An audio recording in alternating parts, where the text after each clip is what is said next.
Cutting down and processing trees may sound like a simple task. Watch it. But for the timber faller, each tree is a potential killer. Widowmaker, a tree that will kill you and make your wife a widow. And the powerful chainsaws they work with can amputate a limb in a second. When you cut your leg with a chainsaw, it kind of just grinds it up. The rigging crews that hook up the logs to be dragged out of the slopes have to be on guard constantly. Some can actually be very, very sharp, very, very solid, and they can actually impale your body. Logging is one of the riskiest jobs in North America and accounts for more deaths than any other profession on the continent. 4 years ago, I got hit pretty good with a tree. I thought I was done for. Last year in the United States alone, over 80 loggers lost their lives on the job. Danger zone.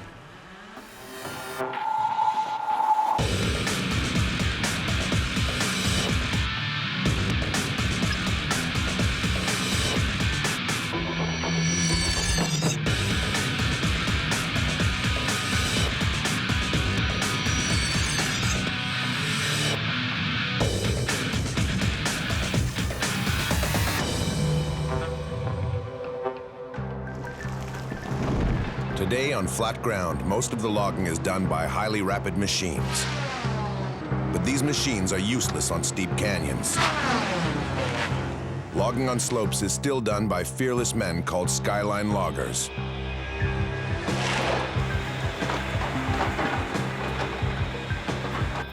The United States, with 750 million acres of woodland, has the fourth largest amount of forest in the world. Half of the 28 million acres of Oregon are covered by forests, and a quarter are owned by commercial landowners. These landowners hire one of 1,100 logging companies in the state, who then contract loggers. In the eastern part of the state, many families live off the forest. The loggers here work year-round, often at high elevations in the canyons of the Wallowa Mountains. At the foot of the mountains in the town of Joseph, experienced timber faller Rick Jones prepares the blades of his chainsaw almost every night. He sharpens his blades with precision to make sure they will cut efficiently the next day on the job. Rick gets paid according to the number of trees he cuts down in a day. So the more trees he cuts, the more money he will bring back home to his family. I kiss my wife and my son, goodbye in the morning, and I want to come home safe. Every morning before the sun rises, Rick picks up his partner, Kelly Couch, and makes the 40-minute drive up into the mountains to their work site. Do you hear anything about the weather, Kelly? It's unseasonably warm. Damn fog.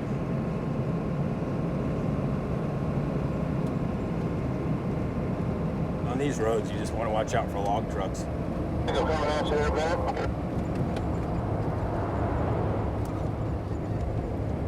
think we'll be getting above this fog, don't you, Kelly? Yeah. As soon as they've driven above the clouds, the fog clears out. Their work site is in Tope Creek at an elevation of 4,400 feet.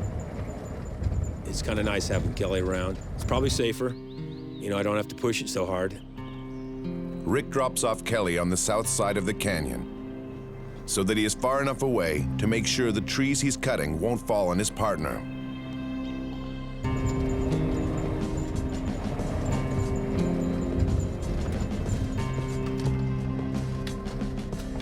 Rick needs a lot of equipment to be able to cut trees.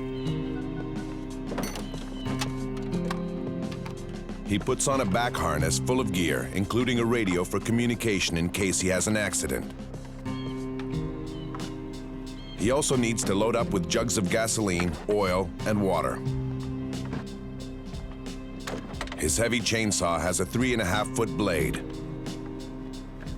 Including the safety padding under his clothes, he carries close to 50 pounds of extra weight every day.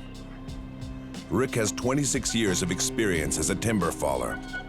Here he is doing a partial cut, which will allow the remaining trees to regenerate themselves without having to replant more trees. For the last 20 years, he has been working for a logging company from Enterprise called Big Time Operators. The company owner, Mike Wiedemann, is always the first and last man on site, every working day. We're gonna go right up there by where that, just this side where that deck is. Yeah. That's the next skyline road. I'll get that cut out. Where's Kelly guy going? Is he in the back end? He's staying back there, and I'm just gonna stay on this side. Rick always needs to stay ahead of the rigging crew who extract the logs he cuts. He needs to cut at a fast pace. I can't think of anything else around here that I could do that I'd like more. Not that I'm not a people person, but I don't have to deal with the public. I mean, you know, I go out and work by myself, and I kind of really like that aspect of my job. On an average day, he can cut down over 200 trees.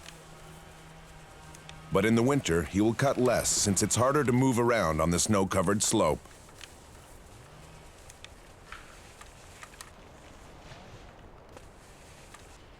The chainsaw produces excessive vibration and noise, so earplugs are necessary to avoid damaging a logger's hearing. To cut down trees, there is an efficient, time-proven method. First, with his chainsaw, Rick does a notch called a side cut on the side facing the direction he wants the tree to fall. He always has to watch over his head as he cuts. Then he does a back cut behind the tree. Once the tree is almost cut, the weight of the tree makes it fall in the direction of the side cut, away from him. I like the challenge, the physical aspect of it, and I like the danger, the risk. Kind of keeps life interesting. It was about 12 years ago. I was following a fairly good-sized tamarack, and you can see how the limbs are up in them like that, spindly. And I had to wedge it. It was probably a 4-foot tree. And I was wedging on it, and a chunk of snow broke out with a limb stuck in it, hit me in the head, cracked 2 of my teeth in half. In East Oregon, the forests have a lot of dead or dying trees called snags. These snags can fall very easily over unsuspecting loggers. What I got going here is I've got a tree I need to fall, and it's got 3 tamarack snags in front of it, and have grown into it and died. And I need to make sure all those trees go down together. And hopefully it's not rotting on the stump. It could be rotting up high, and when it starts to fall, the top would snap out of it and come back. That's why I'm gonna push it over with that green tree. Hopefully it all stays together. Rick proceeds first by only cutting side cuts in the trees, one by one.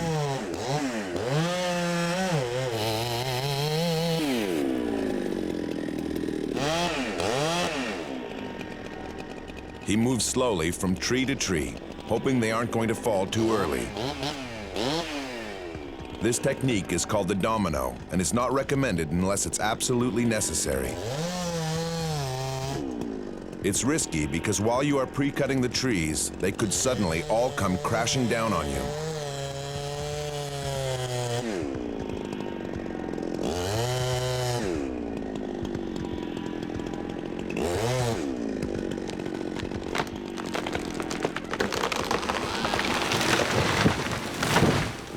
Now we have another snag right here, leaning into that tree. Even though this isn't a very big tree, I mean, ask any log cutter, you're just as dead from something small as big, so it doesn't matter. 4 years ago, I got hit pretty good with a tree. I could see it was above me, and I just looked up and thought, I'm done for it. And it come down and hit me in the chest, ripped my shirt, my pants, and I fell down, and then it kind of come down on top of me. And it hit me hard enough that I thought I was dead.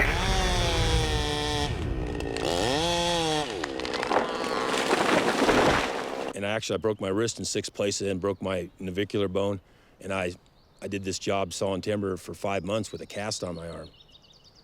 And responsibility I felt at work, I didn't want somebody to take my job, and I wanted the rigging crew to stay ahead of me.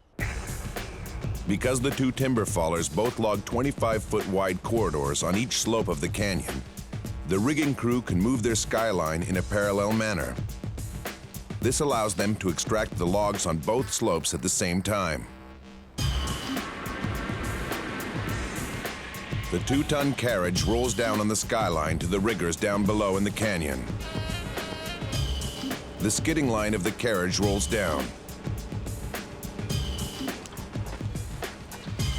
The rigging slinger unhooks the 3 choker lines, and the choker setter then walks in the brush to locate 3 logs to hook up. The loggers have to walk carefully through the cut timber because it is unstable ground.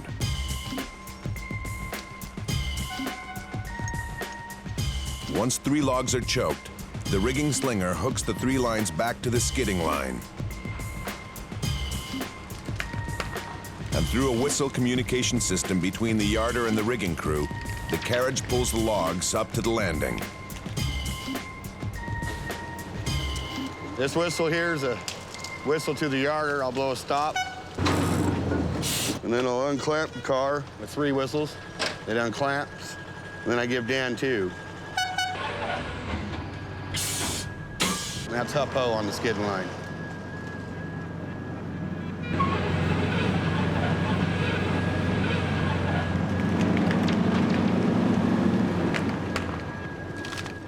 Once the timber has arrived at the landing, the processor operator unhooks the chokers. The yarder operator then sends the carriage back down the canyon to the rigging crew.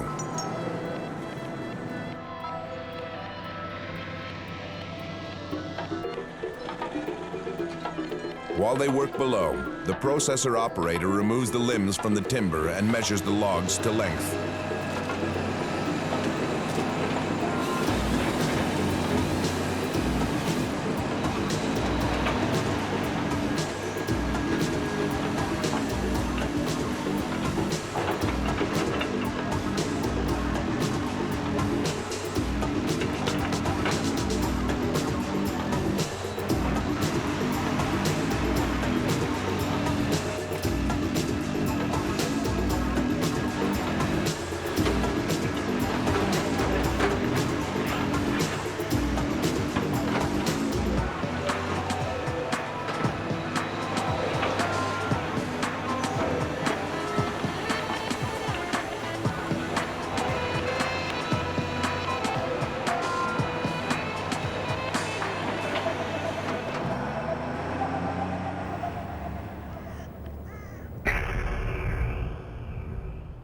Meanwhile, Rick's partner, Kelly, is working on the other side of the canyon. He also has his share of snags to deal with. Kelly is 50 years old and has been a timber faller for over 30 years. Sometimes when I wake up in the morning, I can hardly wait to get there. But sometimes when I know it's not a very good patch of timber, the ground's pretty tough or whatever, you're not always as excited. I like being out. There's all these little snags and leaners hanging around in here, and they're not very safe to work around. Even though they're not very big, it doesn't take something very big to put a knot on your head, so best way to do is try to get rid of them first.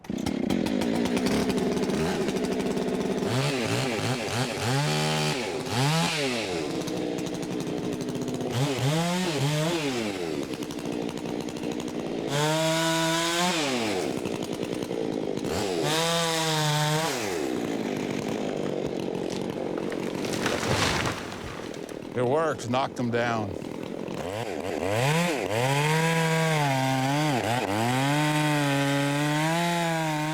When the back cut does not move the tree forward, you need a wedge to lift the tree slightly so it falls in the desired direction.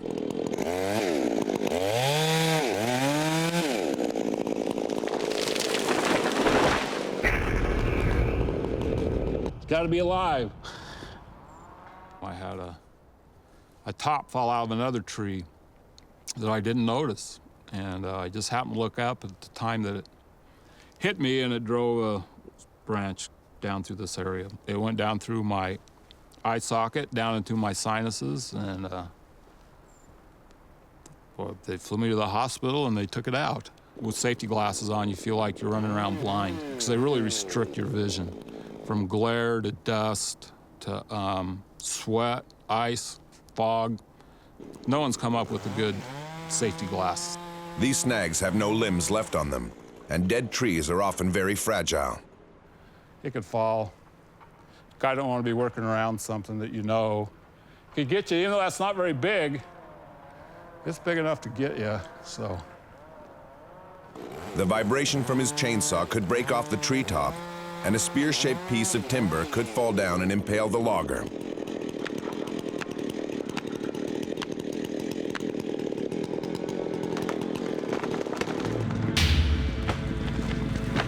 That side tree wasn't supposed to fall down. Kelly luckily got out of there in time.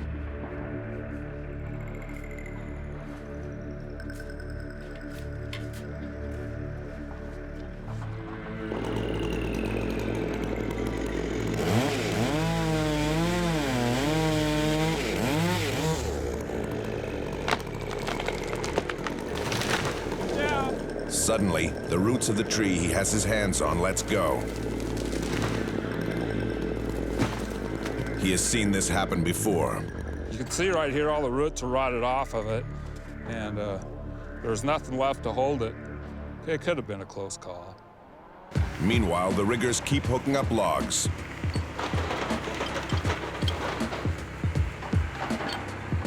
Okay, that's line. On this lift, the logs are out of control. They are spread out, making it dangerous for the men down below. When logs swing like this, you have to keep your distance. The spread logs also put extra pressure on the skyline.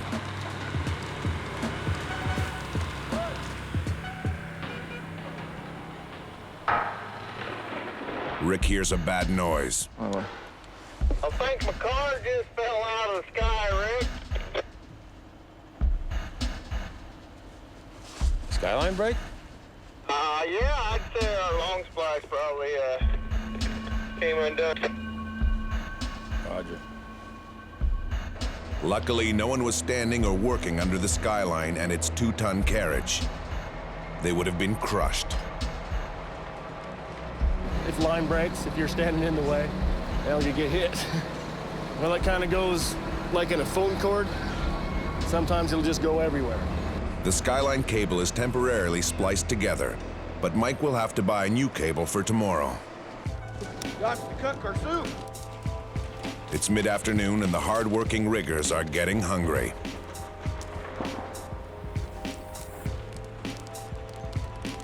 While the riggers wait for dinner, they hook up another load.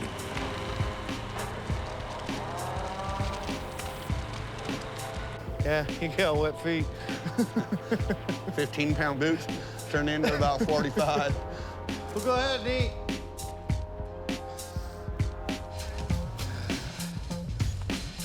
Well, he got hit with a skyline here, what, 5, 6 months ago, broke his collarbone. He was out for 3 months.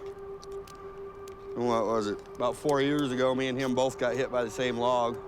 Put us out for about a week. Take a lick and keep on ticking.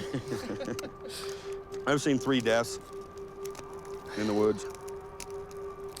Most of them are all preventable. One was just guiding the lines on the drum. The stick broke and he fell into the drum. The other ones were all hit by logs, standing in the wrong spot. So when we tell you guys to take a couple extra steps back because you never know when they're gonna spin around. And it happens just like that. One of the chasers that works up on the landing unbelling chokers, turn was coming in. Yarder engineer looked over to see if the chaser was out of the way. He was. Looked away to land the turn. Well, the chaser had walked in for some reason. Turn logs landed on him, and he's paralyzed from the neck down now. Just mashed him.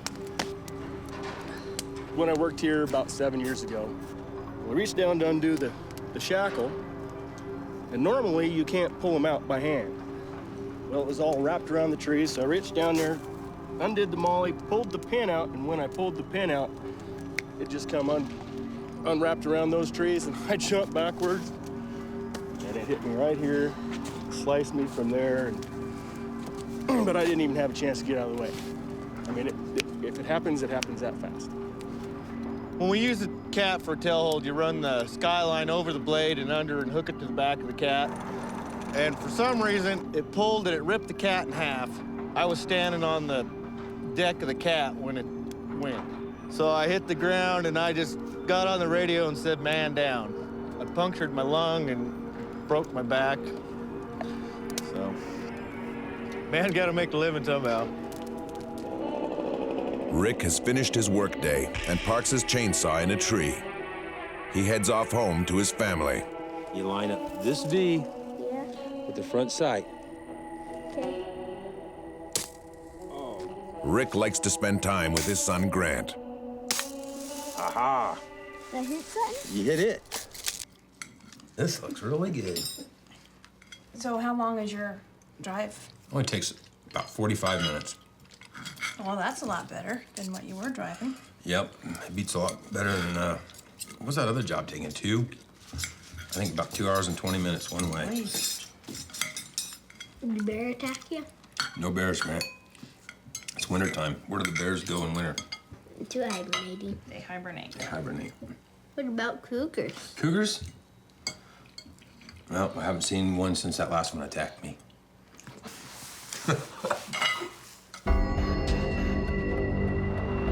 On this day, it's raining as Rick and Kelly go to work in the Wallowa Mountains.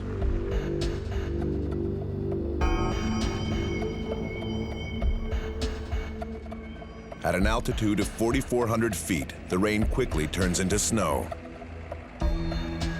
Rick drives to the back of the canyon to his work site.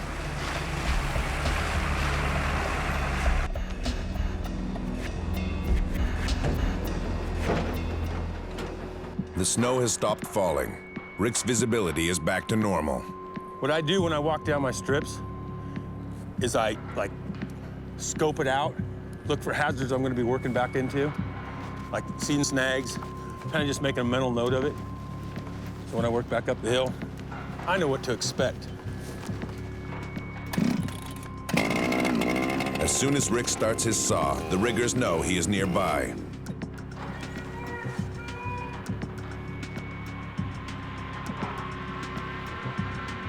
I might! A bit of chewing tobacco and he's ready to go down the slope, where he will then start his logging strip, working uphill.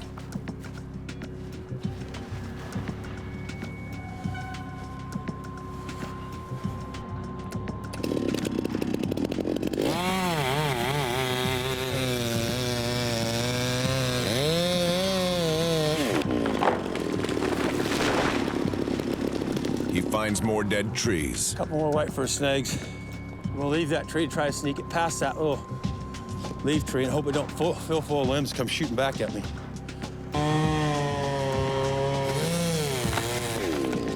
Rick's prediction was right. He watches as a shower of tree limbs comes falling down. These slanted trees want to fall uphill. He wedges his frozen tree to try to change the direction of the fall. Set back on me.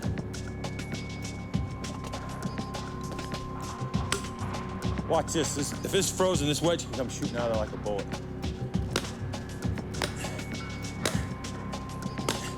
Oh, man.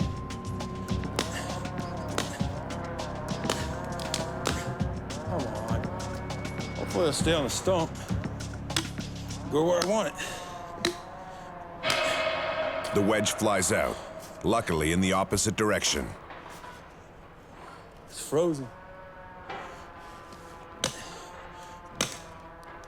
There it goes. Not good. Watch it. A small tree gets caught up. You see that tree bent over? Big hazard. You wouldn't want to go walking by it. If you stuck a chainsaw in that and you didn't notice it, it'd just explode on you. Had a little sapling bent over like that. It was summertime. It was down under a tree, and he was bucking the log, and he didn't see it. It tore his whole face off.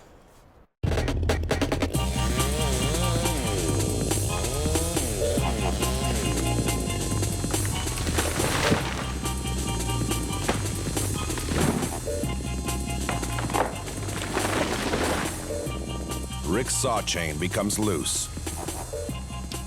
I'm gonna tighten up a little bit before it goes flying off. If it flies off and it's down low, it can, end up in your legs. When you're up here like this, it can end up in your face. I've been cut with chains that have broken, come around loaded and slap me in the leg and done some damage that way. This is a perfect situation, and I've had it happen to me. Trees close together. Only time you really have to worry about your bar tip The bar tip is called a kickback. When you stick it through and it catches something in the wrong angle, instead of pulling into the wood, it actually catch the tip and kick back out around like that. When I got sawed, that's what happened. When you cut your leg with a chainsaw, it kind of just grinds it up and there's no smooth edges. And I watched her for a good hour and a half trying to sew my leg up, and when she'd pull the knots tight, it'd just rip out.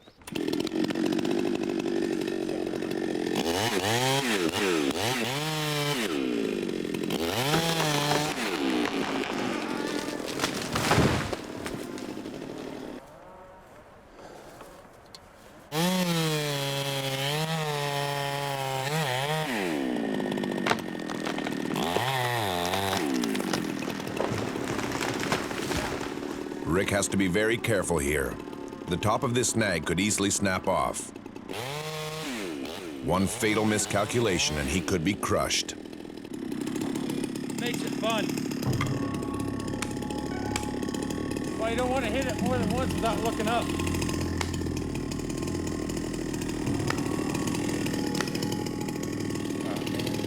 His eyes get full of sawdust.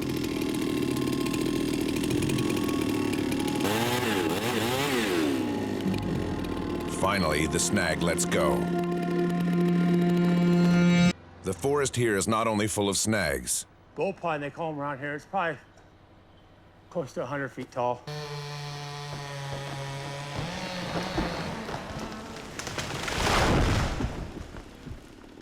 When a tree is too long and heavy to be brought up safely on the skyline, the logger cuts it into shorter logs. Rick bucks the tree to the log length asked by the timber mill. Been a real productive day. I'm still alive.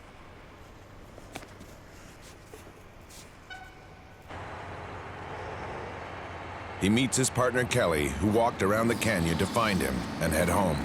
How'd it go today, Kelly? It's another day in paradise, Rick. You get any of those nasty white fur, big old limmy snags? Not too many. I only had one or two. Really? Saw's running good, though. Yeah. Rick has his weekends off and likes to bring his son Grant to his grandfather's farm, where they load up the hay for the cows.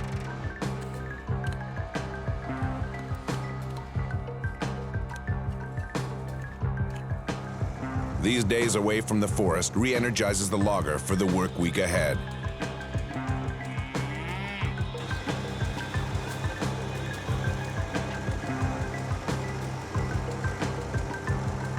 What do you think about what I do for a living? I think it's really cool and awesome. You do? You want to do that when you grow up? Yeah, I hope not. I would like to do that someday. I think he's probably like a lot of kids that think their dad's great and can do anything and maybe Superman. I'd like to work on my chainsaw. I don't want him growing up to do what I do. Not that if he couldn't do it physically, mentally, whatever. I've had a lot of close calls through the years that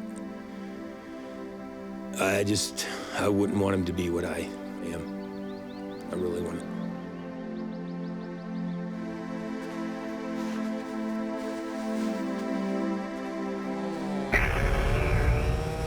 There has been a decrease in the number of loggers coming into the field because of how dangerous the work is. And few loggers want their children to follow in their footsteps. But in McMinnville in West Oregon, we find a young man who's a fourth-generation logger. Kirk Luato is 25 years old and the son of a logging company owner. He has studied forestry and might eventually run his father's company if things work out. There's something about logging that gets in your blood. It's kind of like you have sawdust or you have just the wood chips in your veins that you just yearn for it, you just need it. Their logging site is at an elevation of 2,000 feet, and you can barely see the top of the 75-foot yarder. But the show must go on, and he needs to move the skyline. As the supervisor of the rigging crew, Kirk coordinates the new layout path for the skyline cable. He uses a less heavy hay wire as the temporary line. He uses the skidder's drum to spindle up the hay wire. There's a jagger up in here. and I'm holding on real tight, chances are it could take my glove, my hand, put me through the arch and into the drum, so. Something sometimes you don't always think about, but. Unlike the East Oregon loggers who were logging between canyons, the loggers at this site are skyline logging on only one slope. The land formation here allows them to keep the yarder in its high central location. I'll have the haywire, which I just loaded on the skidder. I'll have the haywire going from here all the way to the yarder. There's so many stobs out here. With some help from the crew, Kirk will have to manually drag 200-foot sections of haywire to join them all together. The total distance to cover between the yarder and the tailhold anchor is 1,500 feet. As the forest here will be completely replanted, the logging company is mandated to do a clear cut, which makes it quite laborious moving over the higher number of cut logs.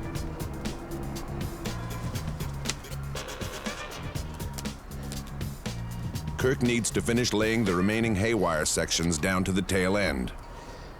But to be able to do that, he will first have to walk across a large pond, as this water habitat is protected and cannot be logged.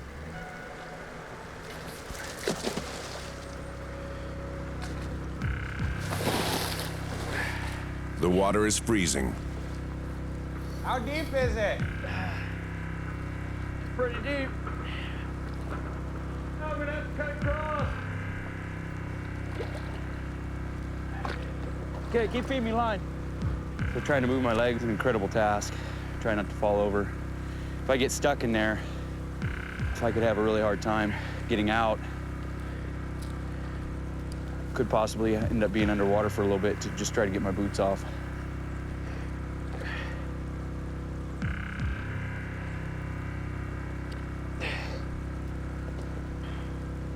Kirk has enough haywire line to be able to throw it to his partner on the edge of the pond.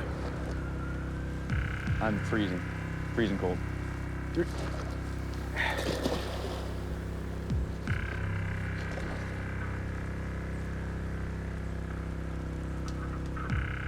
I'll try to keep it nice and loose for you. He will drag the haywire line to the tailhold while Kirk finds his way out of the pond.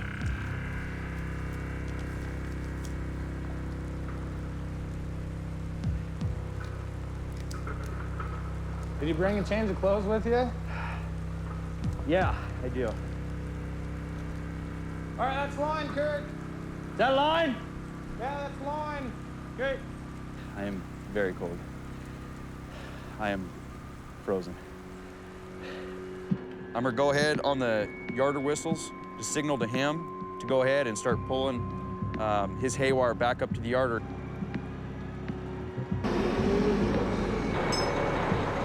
It will send the skyline back out through the unit, back out to the cat.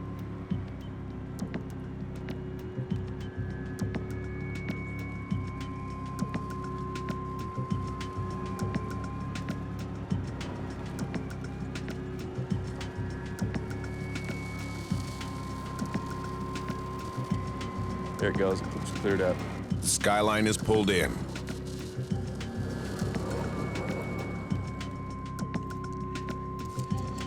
Right now, there's quite a bit of pressure on the haywire. We gotta be really careful working. This is called being in the bite. If anybody's in there, it's actually very, very dangerous.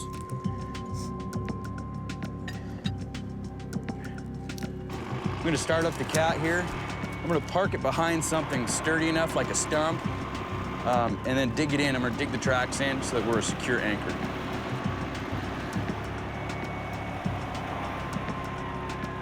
Now that I have the cat in position, I'm gonna go ahead and give him the yarder whistles to go ahead and pick up the skyline, and hopefully it's gonna clear up everything.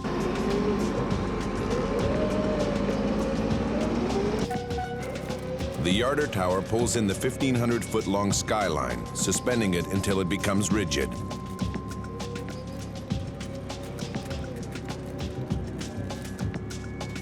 If this skyline or if this shackle or if the strap or eye were to break right now, it could probably kill one of us. And that's it. We're ready to log. Okay, Bill. Go ahead, set the skyline down, put the car back on. All right. We're gonna get the car on. Kirk is joined by the entire rigging crew.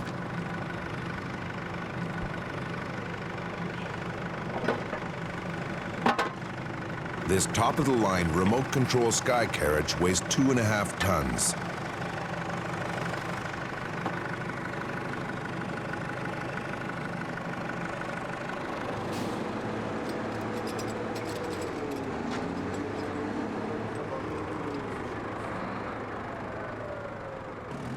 The carriage is raised and the riggers can now go down in the brush.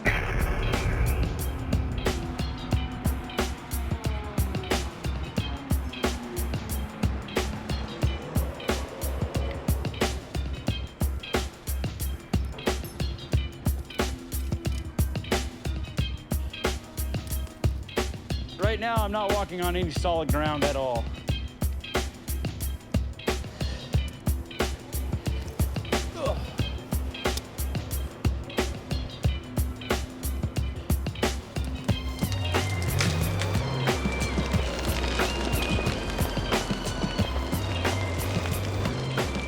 Right now, he's getting the right angle on this so that A, it doesn't come back and hit us, it won't swing into us at all, and B, that it goes out smoothly. Being out here long enough, you actually learn those angles without even realizing it. It's almost like a game of pool. You start to just see your shot, and you start to see your next shot and the shot after that.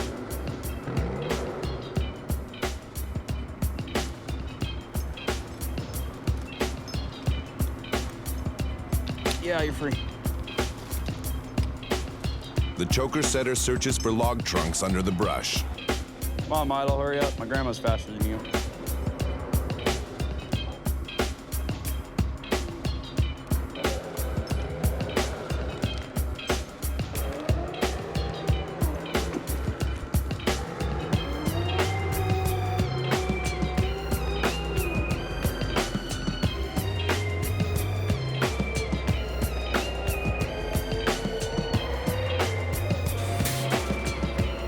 At the landing, the chaser runs over to unhook the logs.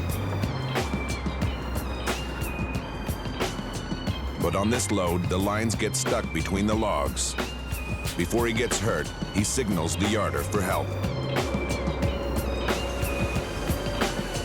Turn comes in, you gotta watch for the logs moving around. A lot of times when they set down on the ground, they'll still roll. You gotta watch out for that. You gotta watch out for the machines, because machine, if he doesn't see you, he can easily come around, hit you. Gotta watch out for lines. So one line breaks or anything like that going out there. When he lifts the chokers up, they're very easily, they swing back and hit you. At Kirk's house, Jenna, who's pregnant, prepares a late supper for her husband.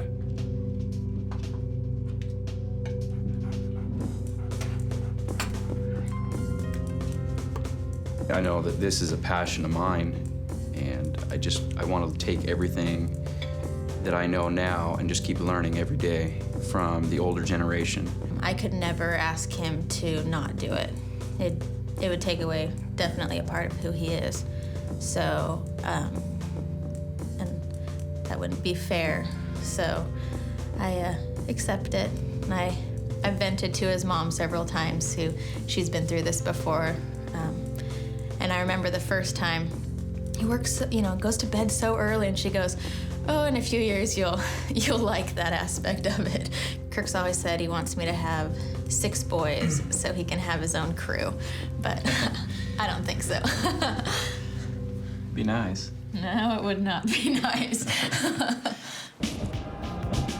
The next morning, it is pouring rain.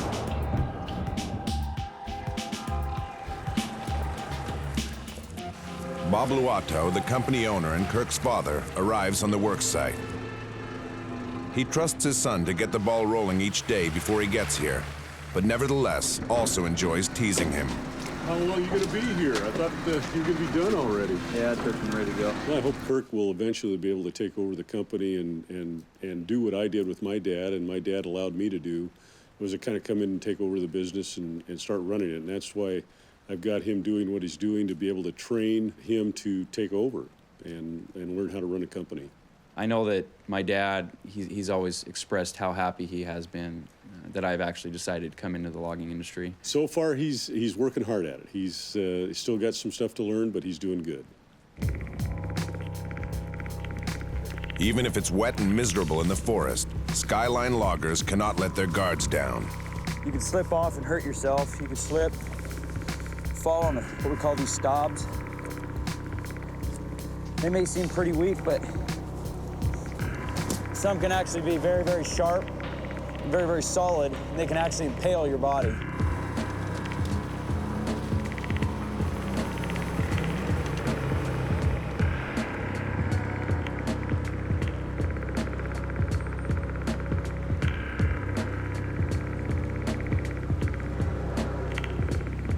When a log lift looks unsafe, they take cover behind trees.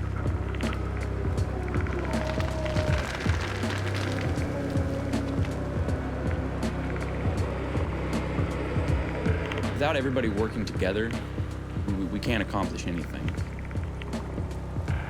My goal is to try to get done with that job as fast and efficient as possible. But every day without an accident or without an injury is an accomplishment for me.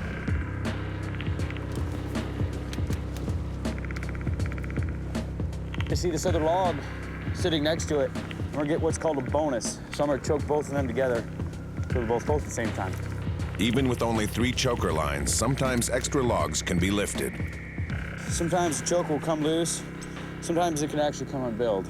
The log that I bonused with it, if that was choked individually and I had, let's say, a long end, if this log happened to hit this duff log or a stump, the butt would hit it, and it would actually in turn lift the top end of it over your head, and it'd swing it around whichever way.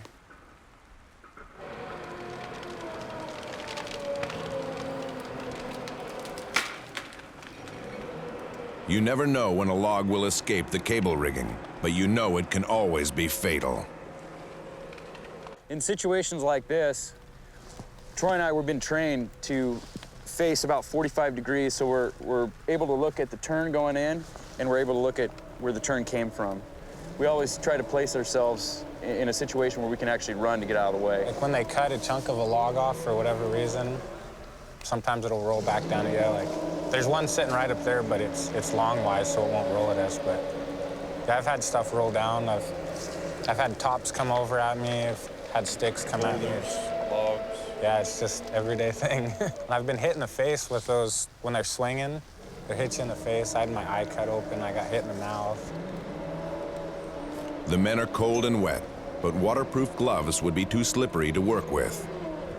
I love my job, I love my job, I love my job, I love my job. A couple minutes and they're soaked.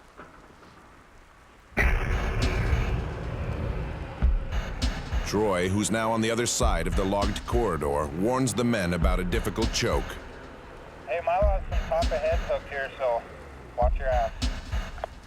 All right.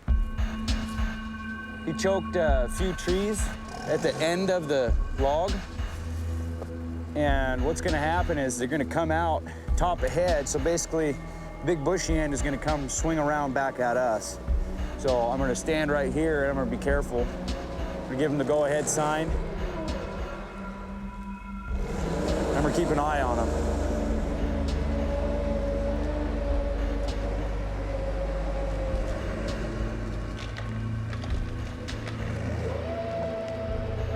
That was a good job, Troy. Good job. Bill, this is gonna be the last turn. Last turn, Bill.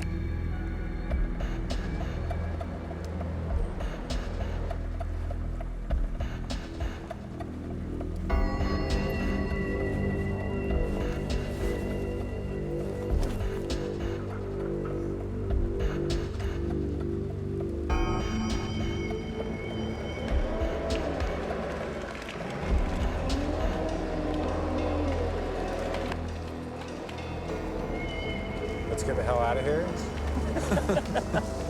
Bringing the guys closer together, being able to work hard as a team, and getting done at the end of the day and being able to go home to the ones we love, that's an accomplishment that I have. The skyline is brought down for the night.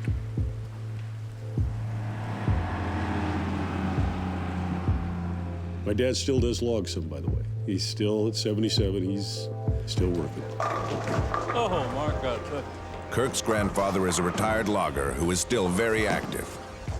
Kirk has also learned a lot about logging from him.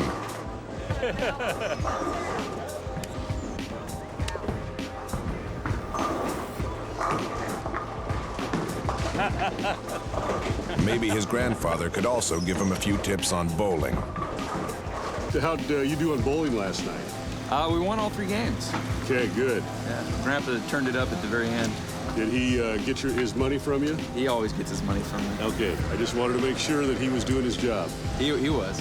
Yeah, so you need a raise now, huh? Yes, I do. Okay. Being the son of a logger, especially the man who owns the company, is a hard thing to do. And Kirk's risen to the occasion.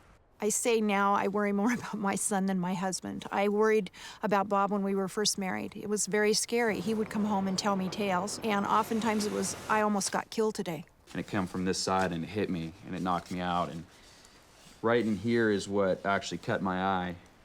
It cut it about an inch wide. Cut about an inch wide all along my eyebrow, and I actually thought I was gonna lose my eye, but the rig and slinger at the time, I woke up and he had a sweatshirt pressed as hard as he could over my forehead, and he was able to get the bleeding stopped. A month and a half into marriage, that was kind of a shocker, so I really try not to think about it. I don't go up to the job and watch him. I know if there's been times I've come home from work and I don't even notice it. My wife sees my legs or something, she just like freak out, like, where did that come from? And I didn't even know I had it. I worry about my husband all the time. He's very good at what he does.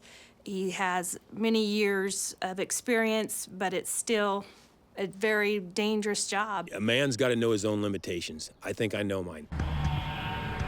Bob brings his son Kirk to their next job, which is on the edge of a challenging cliff.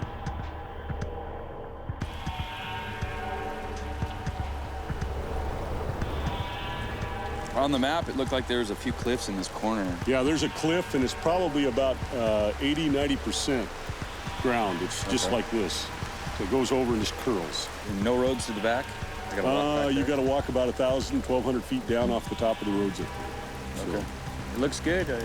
Nice timbers. Challenging. Challenging. That's what's great about logging. Every unit is different. That's right, it is. Every job loggers work on is different. Different locations, different terrains, and different trees. They must be ready for whatever comes up next. Back home, Rick tells his family where his next job will be. We're supposed to move to that new job as soon as the snow's melted. My drive will be about 2.5 hours to the motel, and then probably another hour after that. Oh, so you'll be staying over there. Yeah. Right when baseball season is going to start.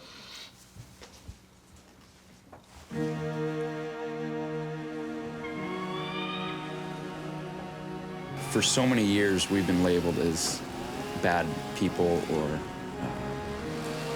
people that don't care, lumberjacks that just rape the land and leave nothing left to grow. But I truly believe that I care more than anybody else out there about the environment.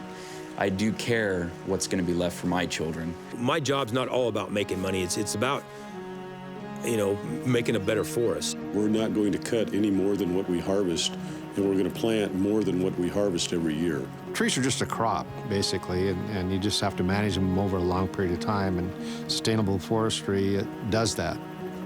Oregon was the first state in the country to adopt an Environmental Forest Practices Act and has served as a model to other states and abroad. Kirk's wife, accompanied by her mother-in-law, comes to the work site for the first time. It is the first time I've been up here and watched it all happen, so it's pretty cool to see what he talks about all day. Loggers are a brave, fearless, and resilient breed of workers. Logging is extremely physical, dirty, and high-risk work, but it's also very rewarding.